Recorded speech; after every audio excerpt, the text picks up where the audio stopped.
छोड़िए स्टूल तक नहीं मिला। योगी ने कहा इनको किनारे में खड़े कर दो। लाइव कैमरे में कैद हो गई बेइज्जती, राजभर की 2 कौड़ी की हैसियत नहीं बची। बीजेपी में आते ही हो गई भारी मिस्टेक। अखिलेश शिवपाल से माफी मांगेंगे ओम प्रकाश राजभर। ना पहली लाइन ना दूसरी लाइन, किनारे वाली लाइन में बेचारे बनकर खड़े रहे। ना अधिकारी ने दी कुर्सी, ना किसी ने एक गिलास पानी तक के लिए पूछा। कहते हैं सुबह का बोला शाम को घर लौटाए तो उसे भूला नहीं कहते। यही डायलॉग करीब 2 हफ्ते पहले राजभर भी मार रहे थे जब वो एनडीए गठबंधन के साथ शामिल हो गए। लेकिन राजभर अब उस कैटेगरी के हैं नहीं। ओम प्रकाश राजभर के लिए आप ऐसे कह सकते हैं, जब तक मंगरू फूल बेइज्जत ना हुई हैं, तब तक उनके कलेजे में ठंडक ना मिली। आपको हम 4 तस्वीरें दिखाएंगे। इन 4 तस्वीरों में ओम प्रकाश राजभर की असली हैसियत का अंदाजा लग जाएगा।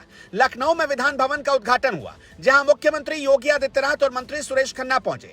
साथ में कुछ अधिकारी थे और कुछ विधायक भी थे। सामने वाली रो में बैठे थे योगी आदित्यनाथ, सतीश महाना और सुरेश कुमार खन्ना। लेकिन अब इसी तस्वीर में ओम प्रकाश राजभर को खोजिए। अरे मंगरू चाचा को तो स्टूल भी नहीं मिला, किनारे खड़े कर दिए गए।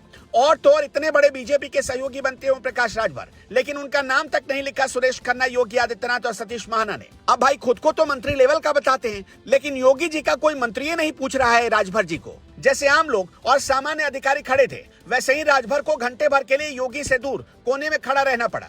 अब जरा दूसरी तस्वीर देखते हैं। अरे ये क्या, दूसरी तस्वीर में मंगरू चाचा और किनारे लगा दिए गए, लेकिन तीसरी और चौथी तस्वीर से तो मंगरू चाचा को गायब ही कर दिया गया। अब आपको एक और तस्वीर दिखाते हैं। जब भी अखिलेश यादव किसी कार्यक्रम में होते थे, ओम प्रकाश राजभर को ठीक अपनी बगल वाली कुर्सी पर बैठाते थे। घर पर बुलाते थे तो सोफे पर बैठाते थे, लेकिन यहाँ तो बीजेपी में स्टूल तक मैसर नहीं।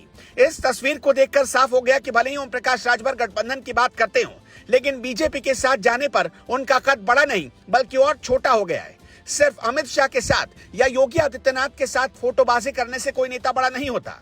राजभर समाज के लोगों ने ओम प्रकाश राजभर को अपना नेता माना, लेकिन राजभर ने अपने ही लोगों का वोट बेच दिया। उन्हें कोई फर्क नहीं पड़ता कि अपने ही समुदाय के लोगों को क्यों ना भारी बेइज्जती उठानी पड़े, बस बेटे और पिताजी की कुर्सी बची रहनी चाहिए। नतीजा साफ है, योगी आदित्यनाथ से ओम प्रकाश राजभर की केमिस्ट्री मिल नहीं पा रही। कब इसका खुलासा खुद ओम प्रकाश राजभर ने ही गलती से कैमरे पर कर दिया।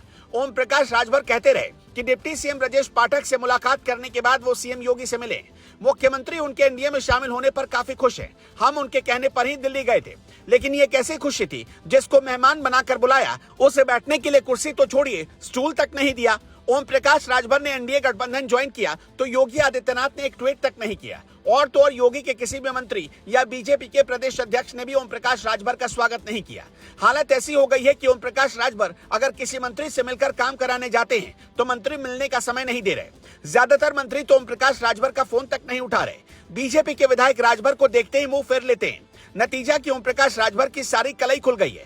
पहले राजभर केशव प्रसाद मौर्य को स्टूल मंत्री कहते थे, लेकिन अब खुद ही पैदल कर दिए गए और पैदल मंत्री बन गए। ओम प्रकाश राजभर को बीजेपी से ज्यादा समाजवादी पार्टी में सम्मान मिलता था। वैसे आपको क्या लगता है, क्या ओम प्रकाश राजभर के जाने से समाजवादी पार्टी को कोई नुकसान होगा और बीजेपी को कोई फायदा होगा? अपना जवाब हमें कमेंट बॉक्स में जरूर बताइएगा।